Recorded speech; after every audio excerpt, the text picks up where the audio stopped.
All right, and we're live. All right, hi everybody. Welcome to the Psychedelic Light Show review. I'm Steve Pavlovsky of Liquid Light Lab. I'm here with my co-host Chris Zamartimich of the Brotherhood of Light. Um, the man has been in the business for a long time. He has comes from the San Francisco scene, toured all over the world, mostly with the Allman Brothers for about 20 years or so. He was their touring light show. So Chris is a veteran amongst veterans. And where are you right now, Chris? Oh, I'm in Hawaii. You're in Hawaii. Yeah. Yeah, at my house, and I'm locked down because of the COVID. Not on tour with the Allman Betts band, but anxiously awaiting tour. So, Yeah. Well, it could be worse places to be than Hawaii. So our show is it's a new experimental show that we're doing where we're going to basically talk about light show history. Chris comes from like I said, from the San Francisco scene. And so while the history of light shows has been covered a lot, as has the things that happened around San Francisco. Chris, though, has a real insider's look on this stuff. He grew up around it. He was directly influenced by all these light shows. He went to see these shows, eventually became part of them, and eventually kept it going. So we're very lucky to have Chris here to talk to us today. And we're actually going to do a couple of episodes. We have a series that he's planned out right now. And like I said, it's a new show, kind of working it out as we go along. So I think one of the things that we talked about when we first, we're talking about the shows, like how we got into light shows and like what, where we saw our first light shows and stuff like that. And I was wondering, where'd you like first find out about light shows and how'd you get into them? well, I grew up in San Francisco, and the Bay Area was a mecca for light shows. And I was like 12 years old. I was in junior high school, and in 1967, and there was the Fillmore and all that going on. But whenever there was like a dance at Right. my junior high, there was a psychedelic light show. It's just Yeah. part of at the rec center, you go to the big event, there's the light show. And I actually used to help the guy from Temporary Optic Light Show. Uh, I knew his girlfriend, younger sister would come, and she was my age, and we knew each other. And then they'd go out and have a cigarette. We'd get to watch the light show. So I learned from this guy that owned Temporary Optic, and who eventually moved on to do shows at the Fillmore and the Avalon Ballroom, and the Avalon Family Dog at the Beach. Yeah. So that's where I got started. And maybe we Yeah. should I kick mean, in this slideshow. What do you think? yeah. Well, I was going to say too, it's like I thought this is, an interesting, conversation because you were like raised in this and you saw this stuff growing up and everything. And me or people of my generation or even a little bit younger than me, we never actually really saw psychedelic light shows. Like I'm a little older than that.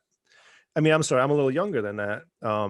So like my first seeing of a light show was like album covers, like, Inagata Devita, or seeing them on the Monterey Pop Festival, seeing Jerry Abrams and Glenn McKay's light show. So I kind of, or just hearing about them through like rock posters and stuff like that. So it really wasn't something that I grew up around, but I had always known about it and everything like that.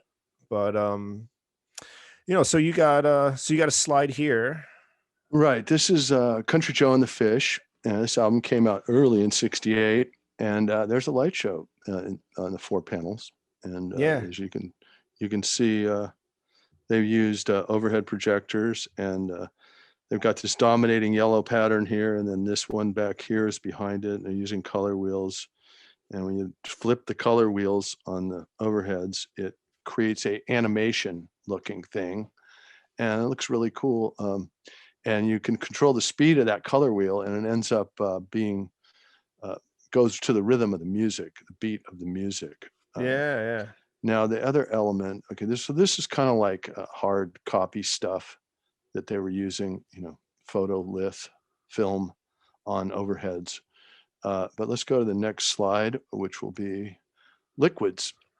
Yeah. There you go. The And infamous Inagata Devita cover. right, and that which you just mentioned, and then that is Josh White's light show at the Fillmore East. Yeah. You know, As a bit of, like we were talking earlier, there was a bit of controversy about this one because the band actually, or the record company, used this light show without actually crediting the light show. So I know that like Bill Graham sent out a letter to all the bands afterwards that if they ever, took some photographs of, of their bands playing at one of his venues, that and there was a light show behind them, that they would have to credit the light show as the artist on the album cover.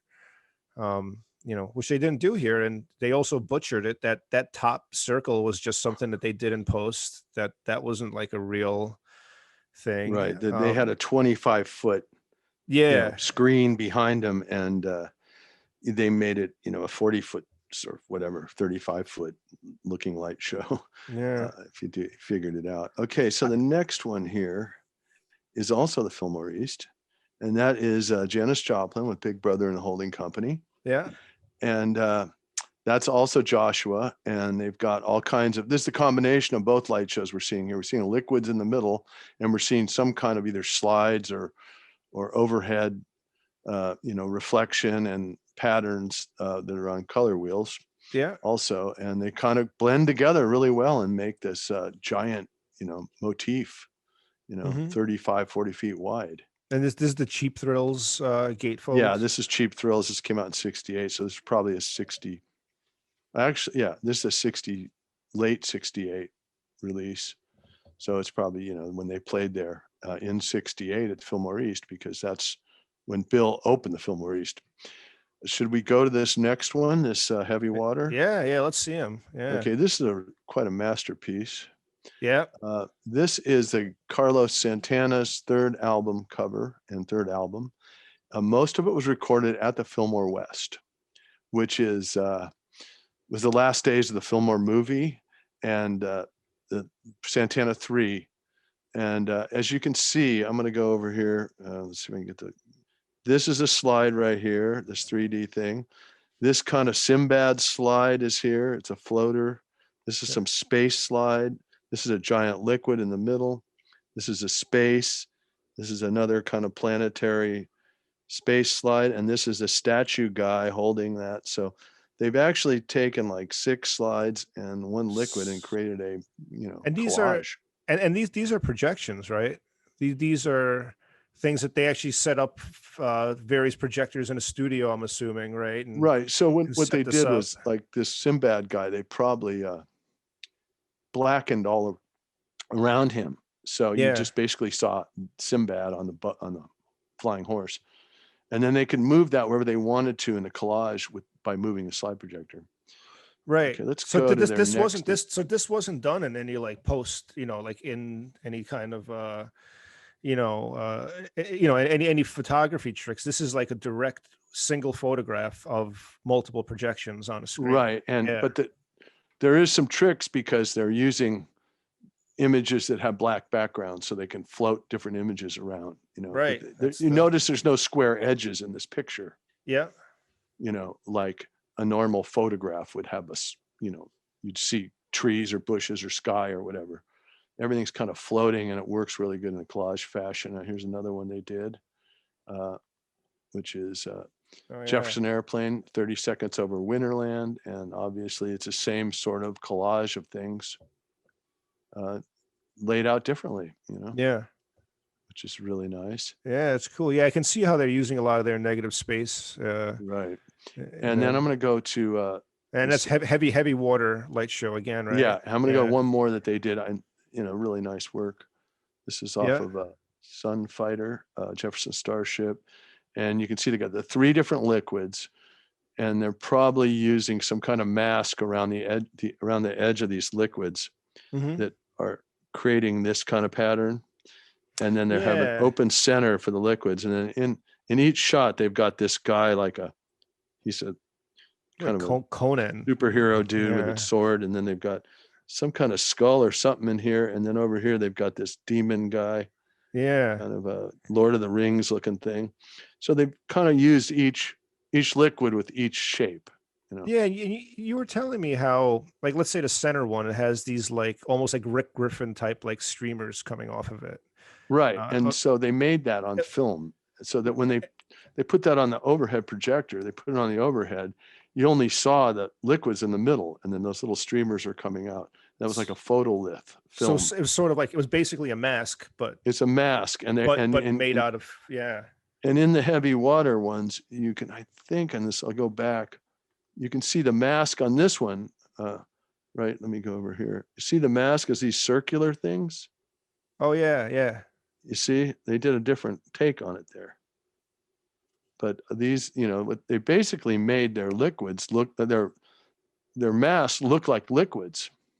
And then when you Yeah, did the liquids inside them, they weren't so just, hitting the edges of the plates and stuff. Okay, right. I'm going to go to an album cover I did with the Allman Brothers. Okay, here it is. This is called Shades of Two Worlds. Uh-huh. And Dickie Betts is the guy over here, this guy right here. He came up with the idea, and basically this is really formulates the Allman Brothers music. It's the one shade is the blues, and they're in they're in Memphis at a, almost like a sharecropper old cabin with these black people that live there. And then the other one is this 60s psychedelic light show, which we provided. And that's Hmm. kind of like their, jazz type music that they play, So you got the blues and the jazz. And Yeah, that's yeah. the Allman Brothers, this kind of contemporary and the old, mixed. So and that's called Shades of Two Worlds. That's the name of the album. And then here's Sony put this together. There's the back, which they just did Oh, kind that's of a nice. typical. It was a Yeah. red plate we did. Hmm. And Kirk West and I did this. Dickie came up with the idea. We came up with the art. I shot this in San Francisco. He shot them in Memphis while they were recording the record. And then they sent it to New York and they made the album cover. So it's pretty cool, Yeah. And back in the day. what year did this come out in? This was in 91. 91. Cool. Yeah. And then we went on tour with the Little Feat to support the album, Yeah. which was pretty cool. Okay. So now let's go to Monterey Pop Festival. There you go. Yeah. And this is a Jefferson airplane. And this is, from the movie Yeah. Monterey. You Yes. probably, And if folks have not seen this movie, the Monterey Pop Festival film, has some really great classic light show footage. And like I said, this is the first time I've seen, as a kid, because I was younger, and that stuff was all over with. But it was kind of like seeing this stuff, in my parents' VHS collection that really got me exposed to light shows. And there's really great ones. And they did like I remember they did stuff like they would have like titles for each of the bands and things like that, right? They made like custom, you know, right. sort And of we logo. Yeah, actually have, I have a slide of the Jerry Abrams headlights did this, by the way. yeah. And I think Oh, Glenn okay. McKay might've been with him at that point. But it was a Jerry Abrams Yeah. And production. those scratched out slides, they actually took black slides and scratched this lettering of Grateful Dead. I Yeah, have a slide with all those, and Donovan owns those. He's the guy, one of the guys in our light yeah. show group on Facebook. So he actually has those slides that he got from Jerry. Jerry's passed away, Hmm. but Yeah, I did a bunch of shows with Jerry, and I know Jerry really well. And then let's go. Here is another. That's the Jefferson Airplane yeah. Winterland light show. And it seems like that same slide that might have been in that the Fillmore East one with that you showed earlier, right? Or not slide, but that like sort of like Well, this is the uh 30-second over Winterland uh-huh. one, which was the album cover or I showed earlier. It's Right, heavy right. water. Yeah. And yeah, anyway, somebody said it wasn't really recorded at Winterland, but the album is recorded there supposedly. And then let me go to kind of an old school liquid light I did with the Allman Brothers, which is basically kind of looks like, a Fillmore light show, Hmm. so. So you got, And yeah, I see you have some like looks like some diffraction grading going on there. yeah, that was a slide I took of a light maybe on the street light in San Francisco or something, and then put some fraction grading in front of my Nikon camera and got that effect. And then it's kind of a rainbow effect, and it works really good. Work good was, especially with color wheels. I wasn't really using color wheels, the Allman Brothers. It just didn't loan to the new style of touring. It have a big flashy color wheel flapping around. Right. You know, Yeah. just wasn't really happening. Where was Um, this show? this show, I have no idea. It could have been anywhere, you know, in that 91, 92 Yeah. tour, you know. And you guys were still using analog projectors for Yeah, these in shows, fact, right? this whole first couple sequences we're going to do on here on this podcast, or whatever you Yeah. want to call it, pod recording, um, is going to be all analog Yeah. stuff.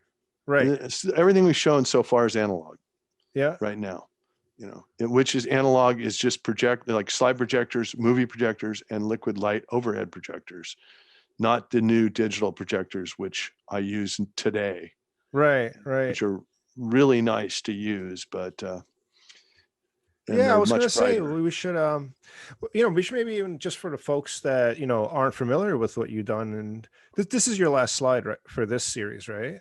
Yeah, I'm going to go back to us. Yeah. Yeah. You know, tell us for the, you know, for the folks sitting at home, because, you know, who might not have known what you've done, and, you know, all of that stuff. Tell us a little bit about like your history, and just, you know,